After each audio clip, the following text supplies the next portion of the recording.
오늘 포스트 코로나 생명과 공동선이라는 말씀을 통해서 함께 은혜 받기 원합니다.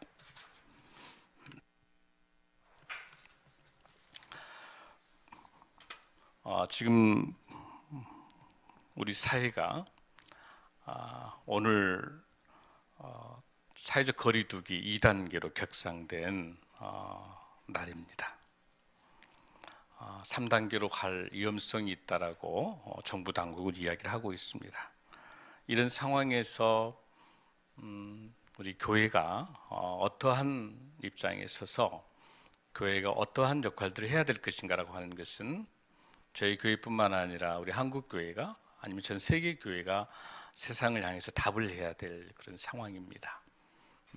그럴 때 오늘 말씀을 통해서 여러분과 같이 이 시대를 어떻게 우리가 조명할 것인가, 또 어떻게 이 시대를 우리가 준비하고 이 시대를 어떻게 우리가 맞이할 것인가라고 하는 것들을 함께 나누고자 합니다. 우리 한국이 지금 오늘 날짜로 지금 17,002명 확진자입니다. 사망이 309명으로 되어 있습니다. 그런데 지금 전 세계가 2,293만 2,223명입니다. 사망자가 지금 79만 8천 명입니다. 지금 전 세계적인 기록을 갱신했습니다. 미국 코로나도 540만 명, 사망자가 17만 명이나 되고 있습니다. 우리 시대의 완벽한 대유행 바이러스 팬데믹 현상 속에 우리가 와 있습니다. 이런 상황들이 이미 일찍 온 상태에서 우리는 완전히 다른 세상을 지금 살고 있습니다. 특히 코로나19 팬데믹에 대해서 우리가 경제적인 충격은 실로 심각합니다. 국제통화기금 IMF 통계에 의하면은 팬데믹으로 전 세계 경제가 한 달에 3,750억 달러, 약 444조 2천억 원입니다. 한 달에. 2년간 앞으로 백신이 나와서 회복되는 것은 2년간 누적 손실이 12조 달러, 그러니까 1경 4,214조 원. 제2차 세계대전 이후로 최악의 경기 침체고, 이를 위해서 수많은 기업들이 문을 지금 닫고 있고 수많은 일자리들이 지금 잃고 생존의 위기에 있고요. 우리 청년 세대들에게는 이 취업이 너무나도 처절한 시기 속에 이 코로나19 팬데믹 시기에 우리 청년들이 지금 살고 있습니다. 여러분, 이 코로나19 사태의 원인을 조금 오늘은 시기를 조금 더 우리가 정확하게 한번 분석할 필요가 있습니다. 지금 우리가 보는 이 원인이 우리 에스더 선교사님도 기도한 것처럼 기후변화에 대한 게 가장 큰 원인으로 볼 수 있는 것이죠. 그 누구도 이렇게까지 오겠다고 생각 안 했습니다. 생태학자들이든지 환경학자들이 그렇게 지구온난화를 포함해서 생태계 파괴, 위기, 지구의 종말이 온다라고 그렇게 예언을 했는데 아무도 듣지 않았어요. 화석연료를 중심으로 개발 중심의 탐욕이 가득 차 있는 우리 인간들의 모습이었습니다. 지금 우리가 어떤 시기에 와 있냐면은 결정적인 전환에 있다라고 말해요. 이걸 티핑 포인트라고 말을 해요. 그래서 이 시기 속에서 우리가 이 원인이 어디가 있는지를 조금 더 깊게 살펴봐야 돼요. 방금 제가 말씀드렸던 제레미 리프켄, 여러분들 잘 알죠? 육식의 종말. 사람이 너무 고기를 먹어서 종말이 온다라고 하는 육식의 종말. 그 다음에 노동의 종말, 이런 책을 썼고요. 최근에는 글로벌 그린 뉴딜이라는 이런 책을 썼던 유명한 학자죠. 이분이 공감했을 때 책이 이렇게 설명합니다. 인간이 거주하기 위해서 땅을 사용했던 것이 1990년대 정도만 해도 지구 전체의 14% 정도 사용을 했답니다. 그런데 2000년대에 들어와 가지고 무려 77%까지 사용하고 있는 것이죠. 그러면 지금 실질적으로 이 동물이라든지 식물이라든지 자연 생태가 몇 %밖에 사용이 안 됩니까? 21%밖에 사용 못하는 거예요. 그러다 보니까 박테리아라든지 바이러스 같은 거 쉽게 말해서 박쥐나 이런 서식하고 있는 동물들이 서식지를 잃어버리니까 인간들이 점령하고 침략군으로 온 그 땅으로 계속해서 침투해 들어오는 거. 그 다음에 바이러스나 이 박테리아가 살 수 있는 숙주를 찾은 거 어디예요? 인간이 가장 좋은 거죠. 그래서 인간에게 올 수밖에 없는 게. 그러니까 우리 인간이 저질렀던 방아쇠가 스스로 인간이 탐욕에 의한 이 만모니즘의 탐욕에 대한 욕심에 대한 방아쇠가 다시 부메랑이 돼서 지구가 스스로 지구의 공격을 살기 위해서 지구가 스스로 인간에게 화살을 향하고 있는 거예요. 이거를 하나님이 뭐 저주를 했니? 이런 쓸데없는 이야기라고. 아니요. 인간이 철저히 인간의 제약이고 인간의 잘못인 거예요. 탐욕인 거예요. 신자유주의에 의해서 수많은 탐욕과 욕망들이 이런 결과를 낳은 거예요. 사랑하는 우리 성도 여러분, 이런 상황을 정확하게 우리가 보고 동물들이 살고 있는 서식지를 뺏었던 인간의 정복자들에 대한 대가를 치르고 있는 거예요. 그래서 우리가 지금 근본적인 성찰이 필요하고 동시에 문명사적인 패러다임의 전환이 굉장히 중요한 시기에 와 있습니다. 실질적으로 사회학자인 로드니 스타크는 이렇게 이야기를 하고 있어요. 초기 기독교가 그 당시 이교도와 달리 그런 수많은 전염병 이런 것들 돌 때, 그 당시도 돌 때 이방인들은 섬기지 않았지만 초대 기독교인들은 그 환자들, 전염병 걸린 환자들을 치료하기 위해서 안고 그들에게 이웃 사랑의 규범을 보여줬다는 거예요. 그걸 보고 기독교가 확산할 수 있었던 거예요. 전도. 그러다가 거대 왕국을 이룬 중세 기독교로 돌아와서 전염병이 발생하니까 모든 성당에 다 교회에다가 가다 놓고 수많은 죽음을 일으켰던 결과를 나타내는 거예요. 우리 한국 기독교가 지금 우리가 잘 봐야 될 것은 뭐냐면 보건 위생 문제를 종교의 자유의 문제로 접근하는 것이 과연 옳겠는지라는 겁니다. 보건과 위생을 통해서 국민의 생명이 천하의 생명만큼 귀한 것이 없는 상황에서 진정한 종교의 자유라고 하는 것이 무엇인지, 우리 기독교는 인류의 구원의 역사에서 생명을 천하보다 귀하는 하나님의 말씀입니다. 생명보다 더 귀한 게 없습니다. 그런 측면에 있어서 우리가 다른 이단들하고 다를 바가 없이 하루아침에 교회가 전염병의 원상으로 전락된 것에 대해서 저와 우리 모두가 이에 대해서 회개해야 된다라고 하는 것들을 여러분에게 말씀을 드립니다. 이염사회라고 했던 올리백이라는 사람이 성찰과 반성 없이 근대화를 일으킨 과학기술의 발전이 얼마나 많은 새로운 이염을 만들어내는데 그 이염이 잠시 발생한 게 아니라 일상 속에 이염한 그런 이염사회에 우리가 살고 있다, 이렇게 이야기하고 있습니다. 로버트 퍼트만도 사람들 사이에서 가장 중요한 사회 자본이 신뢰라는 건데, 비대면 사회로 가면서 사람이 사람을 믿을 수 없는, 모두 다가 불안한 그런 연대와 협력을 해낼 수 없는 그런 사회, 이 문제를 해결할 수 있는 것이 어디겠습니까? 신뢰 회복을 할 수 있는 곳이 어디겠습니까? 생명을 소중하게 여기고 사랑으로 안을 수 있는 것이 어디겠습니까? 우리 교회 공동체, 우리 기독교 공동체밖에 없습니다.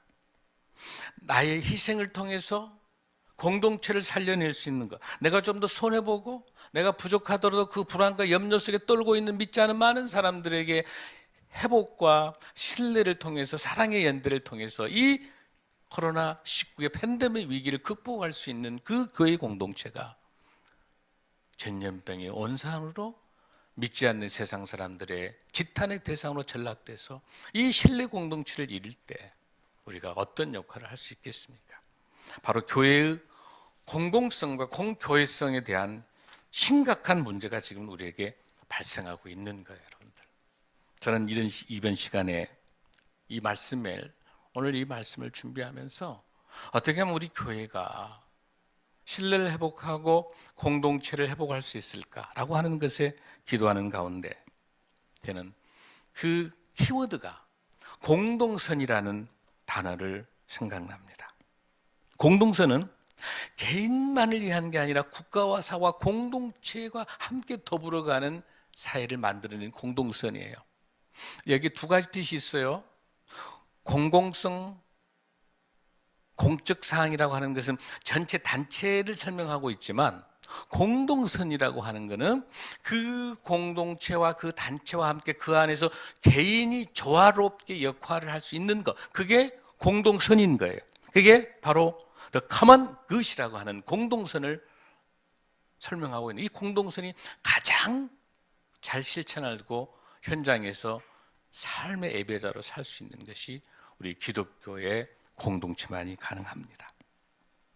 그래서 우리가 이러한 공동선을 우리 삶의 현장에서 우리 교회가 이걸 수용해서 이 교회가 이런 공공성과 공교회성을 회복하고 공동선을 감당하기 위해서는 두 가지 중요한 관점을 봐야 돼요. 하나는 우리가 예수 그리스도를 믿어서 구원받고 우리가 은혜 받았던 그 특별 은총만 우리 한국교회가 강조했었는데, 일반 은총, 모든 믿지 않는 모든 사람들에게도 동일한 하나님의 은혜가 함께하는 사랑, 믿음, 신뢰라고 하는 그런 일반 은총도 특별 은총과 같이, 그러니까 특별 은총이라고 하는 구원과 은혜 받은 사람들이 세상의 언어로 바꿔서 구원받고 은혜 받은 사람이 어떻게 세상을 살아갈 것이냐, 세상의 아픔을 얼마나 우리가 받아들일 것인가라고 하는 것들까지도 함께 생각할 수 있는 일반 은총, 하나님이 주시는 일반 은총까지도 우리가 꼭 생각을 해야 되는 거예요.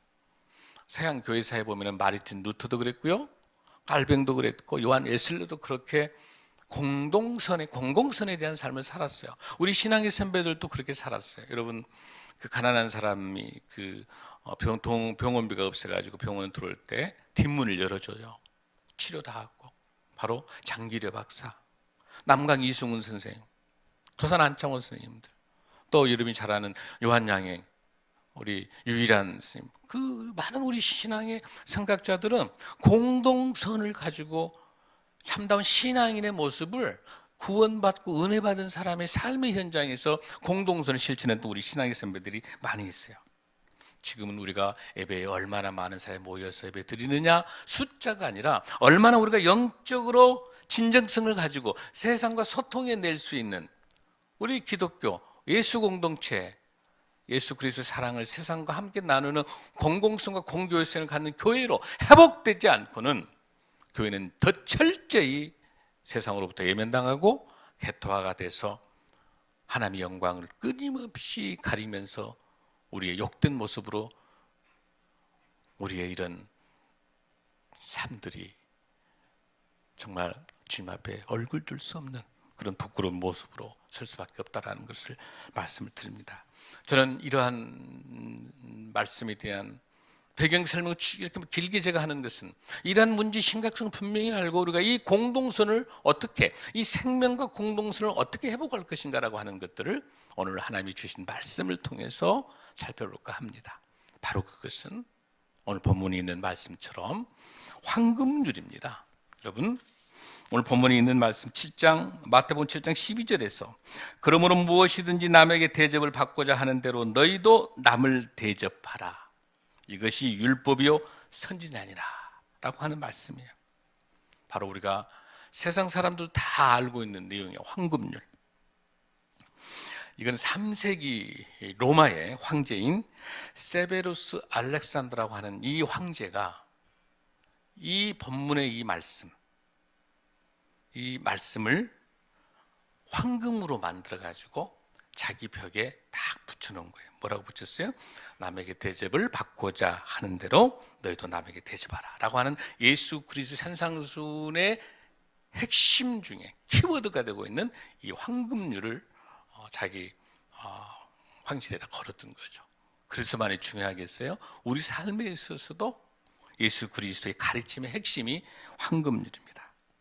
그래서 이 황금률은 우리 기독교 윤리의 최고의 극치를 달하고 있어요. 그래서 이 황금률, 이 말씀만이 우리가 생명을 회복시키고 공동선으로 갈 수 있는 우리 한국 기독교의 귀중한 키워드다라는 생각을 갖습니다. 이 산상순이 나오게 된 배경이 어디서 나온 거죠, 여러분들? 마태복음 5장, 6장, 7장에서 연결되어 있는 산상순에서 우리는 팔복에 대해서 공부를 했어요. 정말 심령이 가난하고 의에 핍박받아도 천국을 주시는 예수 그리스도의 성품을 가진 사람이 어떤 역할을 해라? 소금과 빛의 역할을 감당해라. 그러고 난 다음에 그런 걸 감당했었을 때 마지막 우리에게 기독교적인 윤리차원에 있어서 황금률을 우리 하나님께서 우리에게 주신 겁니다. 사랑하는 성도 여러분, 오늘 이 본문에서 주시는 말씀에서 우리가 5장에서요, 여러분 16절을 보면 이같이 너희 빛이 사람 앞에 비치게 하여 그들로 너희 착한 행실을 보고 하늘에 계신 너희 아버지께 영광을 돌리게 하라. 빛이 나오고 있어요.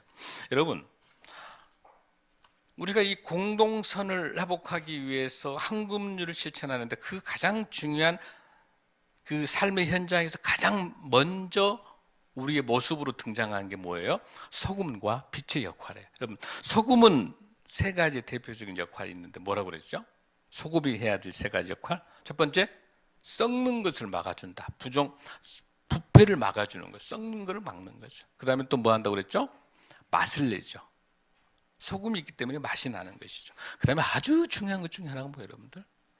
녹아져서 없어지는 게 소금이라고 그랬어요. 생각나죠, 여러분들? 그럼 빛의 역할은 뭐예요, 빛은? 절대로 어둠은 빛을 이겨본 적이 없는 거예요. 어둠을 밝게 하는 것이죠. 그 다음에 또 빛은 뭡니까? 따뜻함과 우리에게 밝음을 주는 거죠.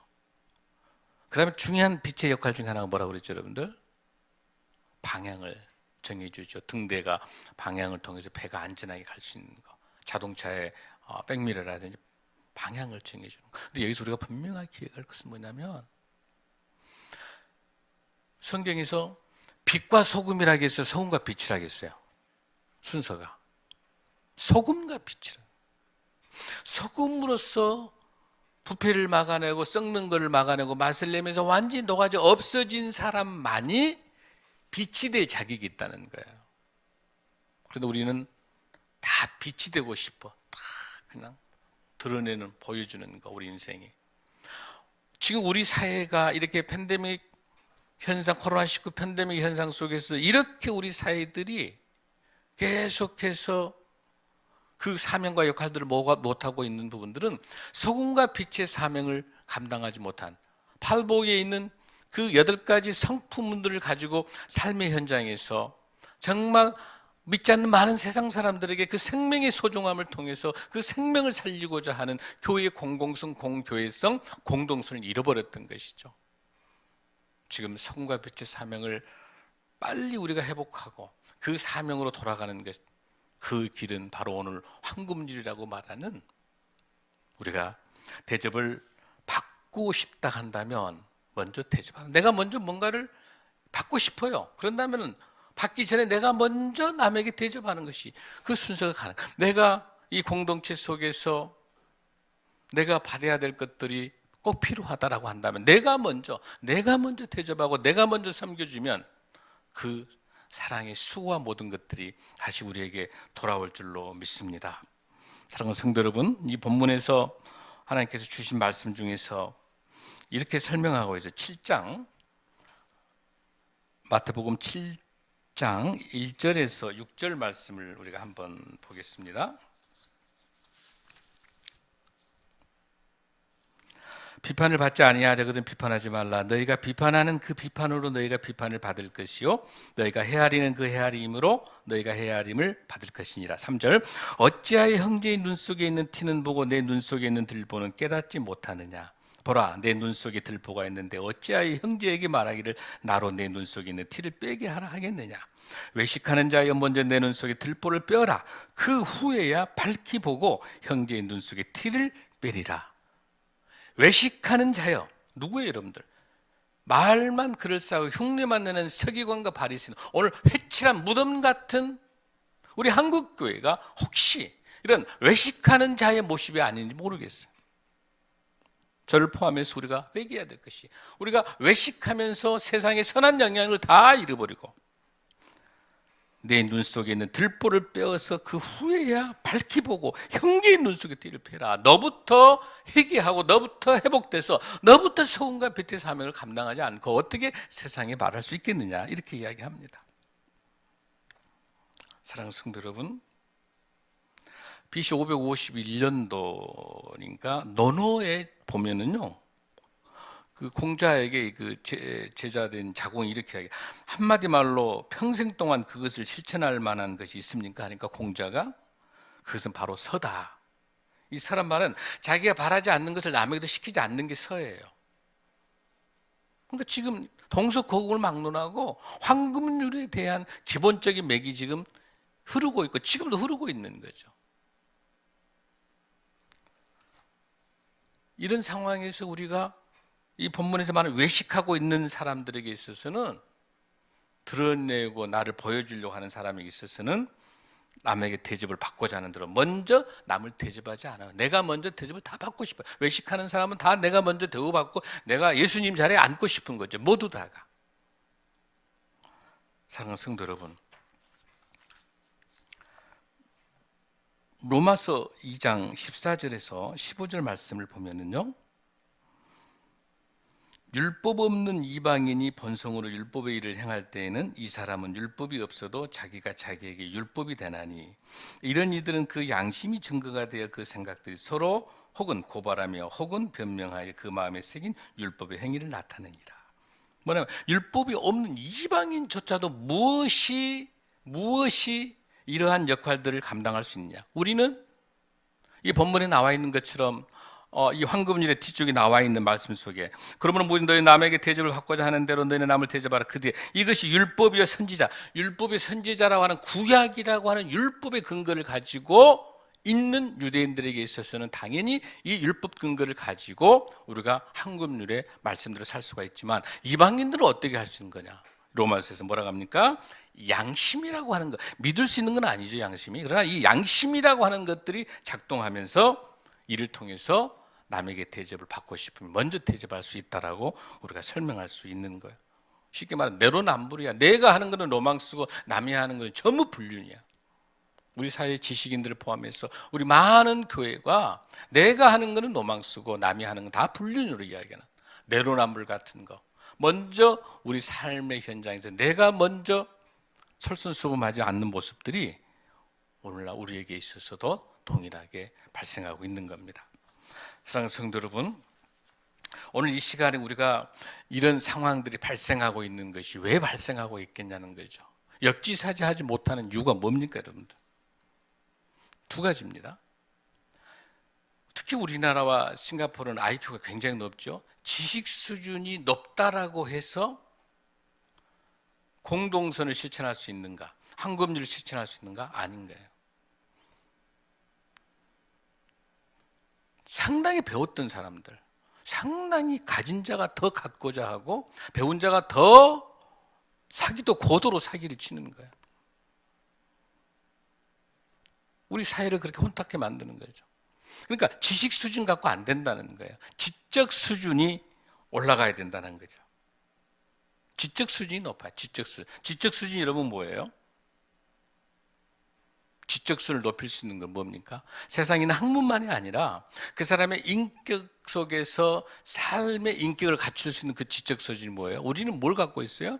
신약과 구약이라고 하는 최고의 교과서를 갖고 있잖아요. 우리에겐 기도할 수 있잖아요. 우리가 지식이 아니라 지적 수준, 영적 수준, 지적 수준 그 이상의 영적 수준을 가지고 세상을 섬길 수 있는 우리는 뭐가 있어요? 하나님의 말씀이 있고 우리는 뭐가 있어요? 기도가 있는 거예요. 그런 말씀과 기도가 있는 예수 그리스도의 공동체 속에 있는 우리 교회 우리 크리스찬들이 세상에 저런 꼴으로 전락되는 것은 말씀이 지금까지 헛것이었고 기도도 인본주의 기도를 했던 거라고 볼 수밖에 없는 거죠. 자, 여러분, 우리 기도를 우리가 어떻게 합니까? 기도 어떻게 해요? 하나님께 찬양하고 또 우리가 회개하고 감사하고 기도 제목도 우리 액체라고 이야기하잖아요. 그 기도 속에서 뭐가 있습니까? 반드시 들어가야 돼. 기도가 성립하려면 뭐가 있어야 돼? 회개가 있는 거예요. 회개가. 우리에게는 회개가 있는 거예요. 진정한 회개가 있는 거예요. 마태복음 22장 37절에서 40절 말씀을 보겠습니다. 내 마음을 다하고 목숨을 다하고 뜻을 다하여 주 너의 하나님을 사랑하라 하셨으니 이것이 크고 첫째 되는 계명이요 둘째도 그와 같으니 내 이웃을 내 자신과 같이 사랑하라 하셨으니 이 두 계명이 온 율법과 선지자의 강령이니라. 이게 십계명을 요약해 놓은 건데 하나님 사랑, 이웃 사랑이잖아요. 그런데 여러분 잘 보셔봐요. 공통된 단어가 지금 보여요. 아까 우리 한금률에서도 뭐가 보였었어요? 이것이 율법이요 선지자니라. 기억나죠? 남에게 대접을 받고자 하는 대로 너희도 남을 대접하라. 이것이 율법이요 선지자니라.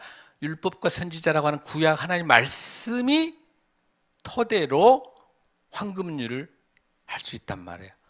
여기 십계명을 요약하고 있는 마태복음 22장에서도 이 두 계명, 하나님 사랑, 이웃 사랑이라 이 두 계명도 무엇의 강령이에요, 여러분들? 온 율법과 선지자의 강령인 거야. 그러니까 여러분 보세요. 이 황금률이 십계명이에요, 십계명. 십계명이 황금률이고요. 황금률이 십계명이고요. 결국은 뭐예요? 하나님 사랑, 이웃 사랑이고요. 아니요. 우리 인간이 하나님 사랑할 수가 없어. 우리 인간은 하나님 말씀에 순종하고 하나님 말씀에 경외하는 마음이 감히 우리가 하나님을 사랑할 수 없죠. 예수 그리스도를 통해서 우리가 사랑할 수 있는 거예요. 갈라디 5장 14절도 보면은 온 율법은 내 이웃 사랑하기를 내 자신과 같이 하라 하신 말씀에서 이루어졌나니 여기에 하나님 사랑이 빠져 있어요. 감히 하나님 사랑을 할 수 없는 것. 뭐예요? 하나님은 믿고 순종하고 찬양의 대상이기 때문에 하나님 사랑이라는 감히 우리가 못하지만 예수 그리스도를 통해서 우리가 하나님 사랑, 하나님 우리를 주신 그 은혜로 이웃 사랑할 수 있는 것. 그게 십계명을 요약하고 있는 것이고 그 십계명이 율법을 근거로 가지고 있으면서 동시에 뭐예요? 이 황금률에도 동일하게 적용되고 있는. 이 근거는 어디서 나옵니까? 여러분들 마태복음 7장 7절에서 구하라 그리하면 너에게 주실 것이요 찾으라 그리하면 찾아낼 것이요 문을 두드리라 그리하면 너에게 열릴 것이라 구하는 이마다 받을 것이고 찾고 열릴 것이다. 이게 아주 중요한 게 뭐 있어요? 9절 10절에서 사랑하는 자식들에게 떡을 달라는데 돌 줄 아버지가 있어요, 없어요? 없어요. 생선을 달라고 했는데 뱀을 줄 수 있는 사람이 있어요, 없어요? 없으시다는 거예요. 그러니까 우리가 기도할 때 뭘 놓치면 안 되냐면 간절히 기도하는 것도 굉장히 중요하지만 중언부언하는 기도를 해서 안 되고 어떤 기도를 해야 돼요? 그 기도 속에서 내게 빵과 내게 생선을 주시며 나의 필요한 걸 다 하시는 주님을 내게 주실 나를 아버지라고 부르면서 나의 아버지라고 부를 수 있는 하나님 아버지를 기도 속에서 만나지 않은 그 기도는 전부 무효인 거예요. 철야 기도를 하고 합심 기도를 하고 우리 한국교회가 기도가 없어서 이런 게 아니잖아요. 한국교회가 말씀 공부 안 해서 이런 거 아니단 말이에요, 지금. 오늘 이러한 결과가 어떻게 나오는 거예요? 그 기도 속에서 우리 하나님 아버지를 기도 속에서 만나지 못하면 감히 하나님께서 기도 속에서 응답하시는 성령님을 만나는 그 기도란다면 우리가 어떻게 세상을 향해서 이기와 만문과 질투와 욕심이 가득 차서 우리 모든 전 지구적으로 인간의 탐욕에 의해서 기후변화와 온난화에 의해서 앞으로 보세요. 수많은 변종된 바이러스들이 공격하기 때문에 이미 지금 새로운 문명사에 들어선 거예요. 티핑 포인트에 와 있는 거예요. 전환, 이 사고의 생명에 대한 사고의 전환을 우리가 하지 않으면 계속해서 이 세상은 이 박테리아나 바이러스뿐만 아니라 수많은 위험 사이에서 우리에게 공격해 오는 거. 이 문제를 누가 해결할 수 있겠? 세상 사람이 해결할 수 있겠습니까? 과학이 해결합니까? 뭐가 해결할 수 있어요? 오직 예수 그리스도 복음의 말씀인 우리 교회 공동체만이, 우리 하나님의 성전이 우리들만이 이 문제를 해결해낼 수 있는 가장 가까이 말씀을 우리가 있기 때문에 다시 교회의 공공성과 공교회성 회복을 무엇보다 중요한 시기다라고 하는 것들 여러분들에게 말씀을 드립니다. 그렇게 하기 위해서는 우리가 어떻게 살아가야 될까라고 하는 거예요. 마태복음 25장 40절에서 46절에서 보면은 양은 오른편에, 그 다음에 염소는 왼편에 이렇게 두면서 이렇게 설명합니다. 임금이 대답하여 가라사대 내가 진실로 내게 이르노니 너희가 여긴 내 형제 중에 지극히 작은 자 하나에게 한 것이 곧 내게 한 것이라 하시고, 왼편에 있는 자들에게 이르시되 저주를 받을 자들아 나를 떠나 마귀와 그 사자들을 위하여 예비된 영영한 불에 들어가리라. 42절은 너무 중요합니다. 내가 줄일 때에 너희가 먹을 것을 주지 아니하였고, 목마를 때에 마시지 하지 아니하였고, 나그네 되었을 때 영접하지 아니하였고, 벗었을 때 옷 입히지 아니하였고, 병들었을 때와 옥에 갇혔을 때 돌아보지 아니하였느니라. 주여 저희들 언제 그랬습니까? 그러니까 45절에서 이에 임금이 대답하여 가시되 내가 진실로 진실로 너희에게 이르노니 이 지극히 작은 자 하나에게 하지 아니한 것이 곧 내게 아니한 것이다. 그 결과는 어떻습니까? 저는 영원한 지옥의 영벌에, 의인들은 영생에 들어가리라. 할렐루야. 지금 우리에게 중요한 것은 뭐예요? 지극히 작은 자, 우리와 함께 공동체 속에 있는 믿지 않는 사람들을 포함해서 그 사람들의 한 명 한 명의 생명들, 또한 이 코로나 팬데믹에 의해서 가장 힘들고 어려운 사람들이 고와 가부와 나그네 거리만과 같은 쪽방청과 독거노인과 노숙자와 우리 어르신들, 이 어려운 이런 분들이 가장 힘들어하는 시대. 우리 한국교회가 무엇을 먼저 해야 되느냐? 가장 낮은 자가 누구겠어 우리에게? 지금 우리 한국교회가 해야 될 일들은 가장 낮은 곳에서 겸손하게 어렵고 소외된 이웃들, 특히 노숙자, 쪽방촌, 우리 덕고 어르신들을 집중적으로 보살피며 이들이 이 사각지대 속에서 죽어가지 않도록, 고독사하지 않도록 하는 일들이 얼마나 중요한, 이 일들이 우리에게 중요한 사명이고, 이를 통해서 교회가 공공성이 회복돼야 되는 것이고, 교회가 세상을 향해서 교회가 바로 희망이구나, 교회가 생명이구나 라고 하는 생각들을 가질 수 있도록 우리 교회의 공동선이 회복되는 저와 여러분이 될 줄로 믿습니다. 사랑하는 성도 여러분, 코로나19 뒤에 있는 게 무엇인지를 우리가 봐야 돼요. 코로나19 뒤에는 뭘 보고 있습니까? 우리 인간이 얼마나 관용하고, 인간이 얼마나 신뢰하며 공동체를 위해서 탐욕과 욕심을 버리고 있는지를 코로나19는 지금 수많은 박테리아 바이러스들은 보고 있어요.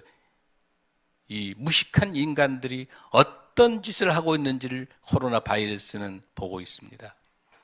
사랑하는 성도 여러분, 우리 인간의 마음을 이런 환경을 치료할 수 있는 것, 지금 비대면 속에서 가장 중요한 것은 신뢰를 회복하고 사랑을 회복하고, 내 생명이 소중한 것처럼 타인의 생명을 소중히 여길 수 있는, 내가 소중하면 상대가 얼마나 소중한, 내 생명이 소중하면 남에게 먼저 생명을 소중히 여기는 황금률로 우리 한국교회가 돌아가야, 말씀으로 돌아가야 팬데믹을 극복해낼 수 있을 줄로 믿습니다. 심리적인 건강도 너무너무 중요해요. 사회 도덕적인 윤리성도 중요해요. 그러나 무엇보다 중요한 것은 생명의 소중함을 갖는 영성의 회복이 무엇보다 중요한 줄로 믿습니다. 사랑하는 성도 여러분, 말씀을 마칩니다. 코로나19는 팬데믹의 이 현상은 쉽게 끝나지 않을 상황입니다. 끊임없이 진행되고 있을 겁니다.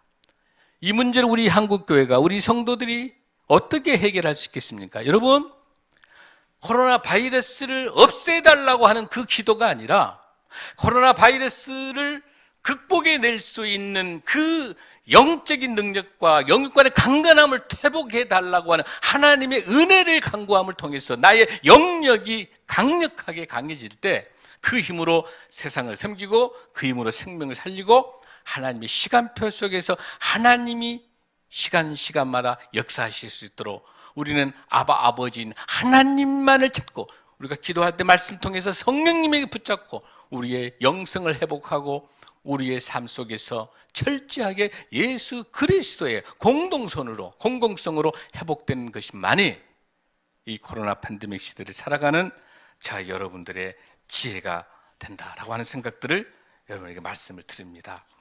무엇보다 오늘 이 시간 여러분과 나누고 싶은 이 말씀은, 이런 시대는 계속되고 있기 때문에 주님, 코로나 팬데믹 속에서 한 생명을 소중히 여길 수 있는 이러한 영적인 성숙, 신뢰와 연대와 협동해 낼 수 있는 공동체 위기를 함께 안고 기도하며 믿지 않는 세상과 함께 소통할 수 있는 구원과 은혜의 축복의 언어를 세상의 사랑과 섬김과 나눔의 언어로, 생명의 언어로 바꿔서 소통할 수 있는 저와 여러분 우리 한국교회가 되길 간절히 바라며, 팬데믹 속에 수고하고 애쓰는 우리 의료진들, 봉사자들, 또 이번 수해를 통해서 고통받는 우리 많은 이웃들의 아픔들을 우리의 아픔으로 알고 우리 자연의 아픔도 나의 아픔으로 알 수 있는 그런 깊은 영성 갖는 교회의 공공성과 공교회성, 공동선을 통해 생명을 소중히 여기는 저와 여러분을 통해서 우리 한국교회가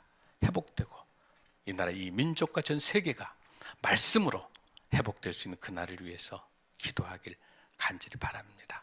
다 함께 일어나시겠습니다.